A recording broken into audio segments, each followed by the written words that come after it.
The Argentine national team arrived in their homeland after winning the FIFA World Cup 2022.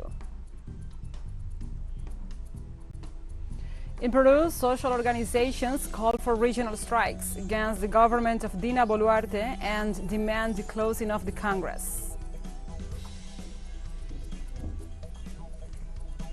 Spain's Constitutional Court blocked the vote in the Senate of the judicial reform.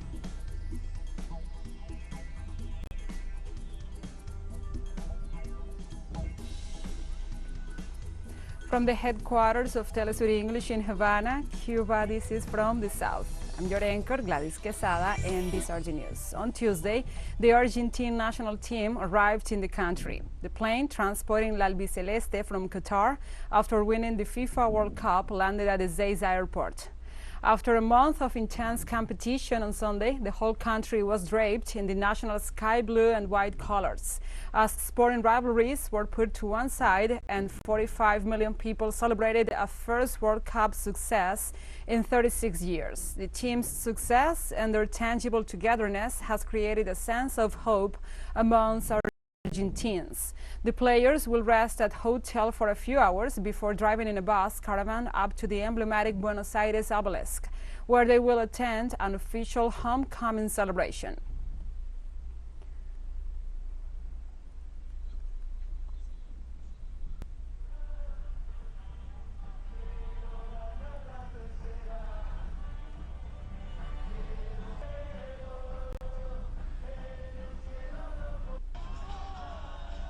We stay in Latam. In Peru, several social organizations call for regional strikes against the government of Dina Boluarte and demand the closing of the Congress. The Front for the Defense of the People of Ayacucho, together with other social movements, called for a strike and blockade of the main roads in the region to demand the calling of a constituent assembly. According to a communique from the Front, the situation revealed the offensive of the right wing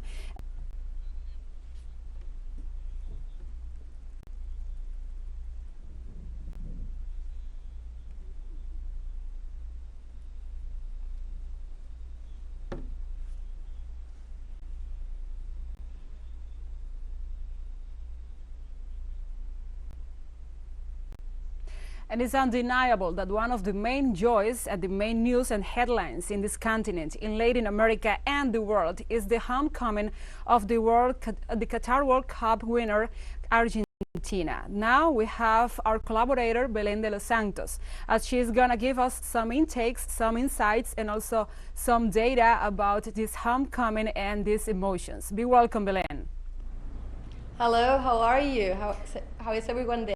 I'm very well, and also I'm so glad to receive you because we now want to know more about this homecoming ceremony and about this welcoming of the winning team, the national team of Argentina. What you can say to us, first and foremost, about this win, about this victory of the team?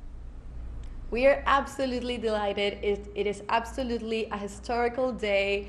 Buenos Aires, but every city in Argentina is filled with people. It's actually a national holiday today because they're welcoming the national team, the world champion team, after 36 years. It's truly a great day.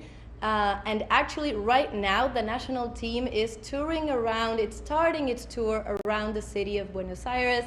It's going to hit different, very important places around the city, and the city is absolutely filled with people. Every street, every park, every tour is filled with people celebrating. They want to meet the team, they want to congratulate Messi, they want to congratulate Scaloni, they want to thank them for this beautiful month that has brought us the World Cup.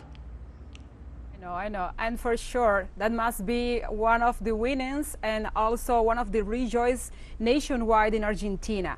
But also let's talk a little bit about out of Argentina, about our continent, because we know this has been a rough year and we have been having 3 rough years back then, and now this is a sense of hope with this winning. You were here in Havana where you lived this amazing final World Cup in Havana. How did you felt the solidarity, maybe the togetherness because of this winning, because of this match? Well, it was an absolutely different experience than other World Cups. I was here in Havana for the final, and I was actually very surprised to experience this with a lot of Cubans. I saw Argentina t-shirts, I saw flags waving, I saw makeup on everyone's faces, I hugged millions here. It truly felt like a Latin American win. That was the feeling. We were cheering for the country, but we were cheering for the continent that, as you said, we're still experiencing some very rough years. And this victory, this chance to celebrate all together, this chance to chant and hug, this was our win. It was truly a continental win, and that's the feeling we get outside of Argentina. We know when we are there in Buenos Aires, in every other city in the country, we know that the support is worldwide. We've seen videos around the continent, in Bangladesh. The support is coming from everywhere, but now that I've lived this final here in Havana, I've been able to truly experience it, and it was wonderful. It is truly a win for us all. You know, I think one of the mandatory thoughts and the mandatory feelings because of this winning is that, you know, this is the first victory after 36 years, because back then in 1986, Diego Armando Maradona was the one that led the country to the victory in the final of that World Cup. In any case, how do you think this is a full circle moment? This is a closure moment because of the winning of Maradona, and now Messi is the one that took the title. How do you feel this? How do you think this is? I think for all of us, this is truly a dream come true. That's the experience, that's the feeling. As you said, the last World Cup was in 1986. Many of us haven't experienced it. We've heard stories, we know about it, we've seen the videos, we've seen the matches, but we had never experienced this feeling before. We've come so close. We've been so close in 2014. We even thought for some years that this wasn't going to happen for us. And this final, this last 4 years had been truly a new experience. Hope was in us again. We thought this could be the one, the huge epic around Messi, but also around the whole team. I think one of the most important ideas here that has brought really the whole country and the continent and the world together is this idea of hope, of unity, that the whole team brought together. And we thought this could be the one, and it actually was. So that's what we are celebrating, the idea that it could be done, and that we could, after trying and trying and trying, get the World Cup, and the effort was well worth it. Yeah, for sure it is a once in a life experience. Also because this is a generation of players. Messi is talking about extending his career beyond this victory, and also Messi's picture of him holding the World Cup trophy, you know, that is now the most shared and the most seen picture in the whole internet, mostly in Instagram, but you know, in the whole internet. So this is, I think this is a symbol of a moment. This is an era that is closing and opening at the same time. This is a new generation for Argentinian players, and also I think the little kids are seeing this with hope of continuing and to be more, that, you know, Latin America can be more. Do you think that? Absolutely. I think, well, you were saying it, right? It's a new era, and it's a new the new figure of someone to look up to. But again, not only the individualities, but also the whole collective. I think that is one message that we can take for Argentina, for the whole continent. The idea, actually the players right before the World Final were all sharing on their social media this to attain, but also that it comes with effort, and it comes also with working together. And it's a very powerful message for these times that we're living. It's a message that we necessarily, like, we needed it, and that's what we're celebrating. Okay, so thank you, Belen, for your presence and your time and your truly felt words here from the South.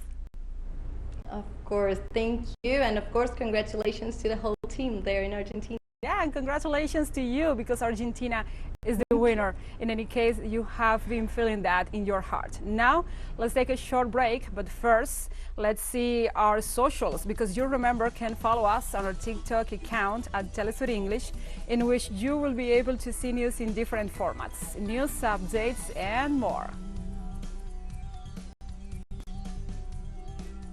Other stories coming up. Stay with us.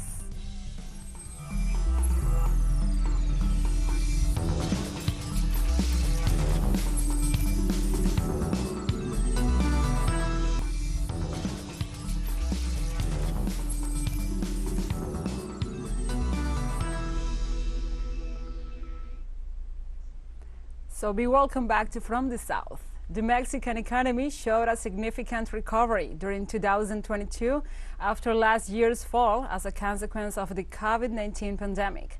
Macroeconomic indicators remain stable. However, in the streets, citizens still have concerns about the future regarding the global situation. From Mexico City, our correspondent Eduardo Martinez with the following report. By the Economic Commission for Latin America and the Caribbean, the Mexican economy will close 2022 with a 3% growth approximately. However, consumers believe that they should be cautious regarding the global situation.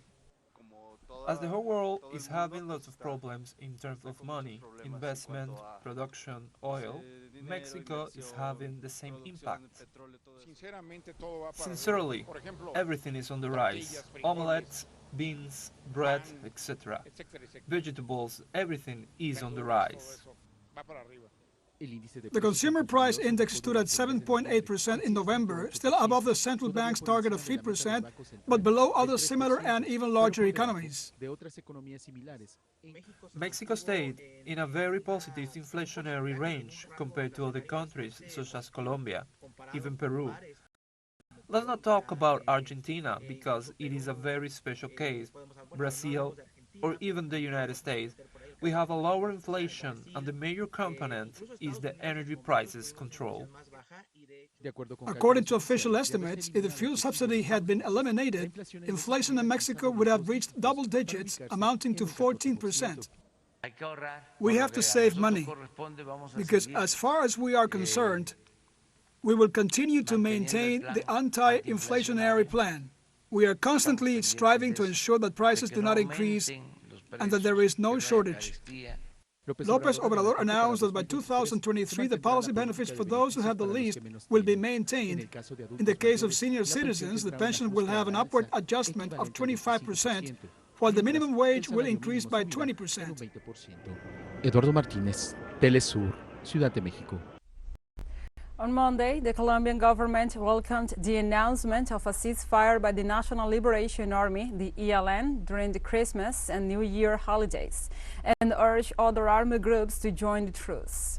According to the Prime Minister or the Minister of the Interior and government spokesperson, Alfonso Prada, the ELN has echoed the request of the communities that support the total peace agenda and that demand the de-escalation of armed violence in the country.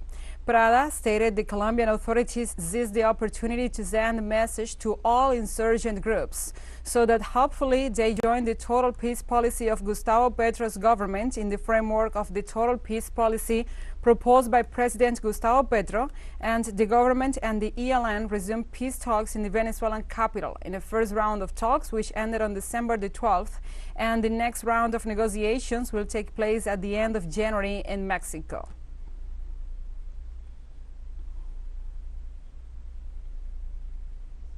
The Prime Minister of Haiti, Ariel Henry, has reiterated his willingness to hold elections in 2023 to restore democratic institutions and find a lasting solution to the national crisis.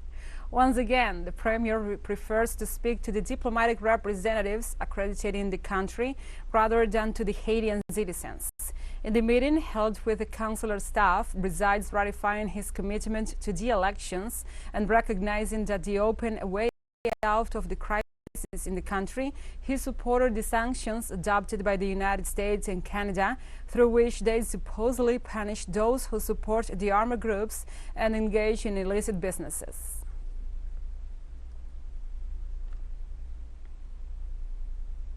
Thousands of nurses across the United Kingdom, Wales and Northern Ireland continued their second day of strikes following last Thursday's walkout over a demand for better pay and working conditions. The Royal College of Nursing called for a 19.2% pay rise, which the authorities are refusing to agree to. Health workers are fighting a massive real-term pay cut imposed by Rishi Sunak government. Abysmally low pay throughout the National Health Service has contributed to crippling staff shortages, leaving them overworked to the point of exhaustion and the health service in a state of permanent crisis. The strikes take place despite the efforts of the trade union bureaucracy to reel a set-out agreement with the government. Union leaders have made clear their reluctance to authorize action.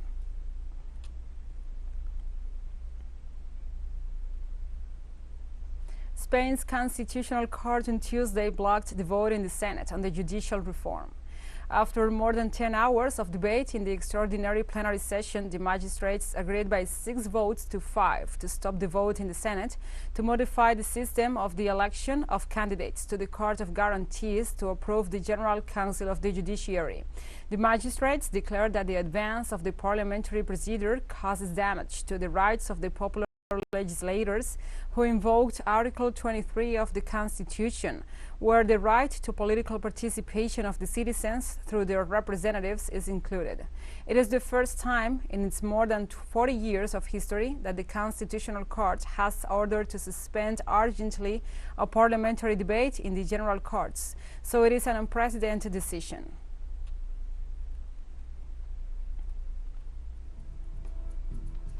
And we have more news coming up after a final short break, so stay with us.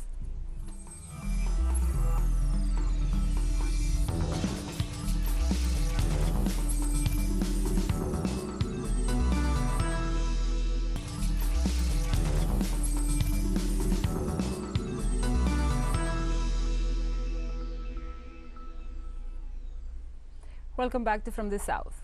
The Electoral Authority in Tunisia officially announced a turnout of 11.22% in Saturday's parliamentary elections, very slightly up from the preliminary figure of 8.8% made public after the closure of the polls. The final turnout was announced by the president of the Electoral Authority, Farouk Boukhasser, at a press conference in Tunis. Even revised upwards, this turnout is the lowest since 2011 and is 3 times less than for the referendum on the Constitution last summer, with 30.5% already marked by a high abstention. According to Bosker, a little more than 1 million people out of just over 9 million registered voters casted their ballots.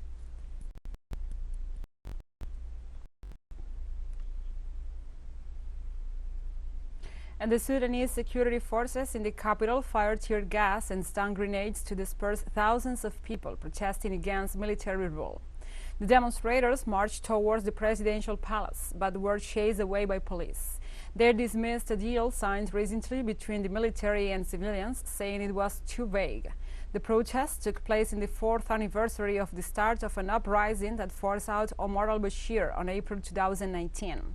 The short-lived transition to civilian rule ended 2 years later when the military staged a coup. Recently, the junta leaders agreed to hand back power to civilian groups in a move to end the ongoing political crisis. A transitional 2-year period led by civilian leaders was agreed upon, but pro-democracy protesters, mostly young women and men, opposed the deal.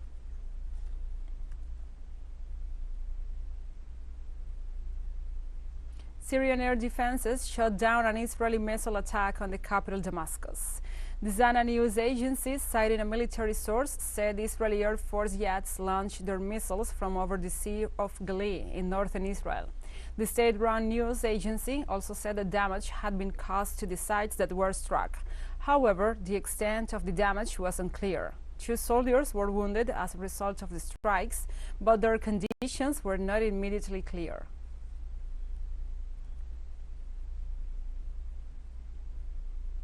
In China on Tuesday, President Xi Jinping said during a telephone conversation with his Ivorian counterpart that he is willing to defend fairness and international justice together with African countries. The Chinese President Xi Jinping emphasized that Beijing is willing to work with African countries to defend their sovereignty as well as to safeguard the common interests of developing countries. He also stressed that the cooperation between China and Ivory Coast has broad prospects, and they are willing to develop them in all areas, especially in trade and agriculture. Xi Jinping said that his country will support companies investing in and both relations in areas such as digital economy, alternative energy, and others.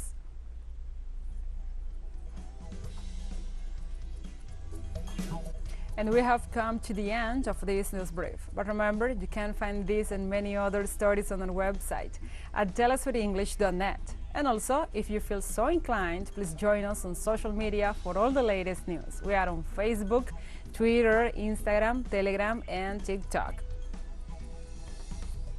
For TeleSUR English, I'm your anchor, Gladys Quesada. Thank you for watching.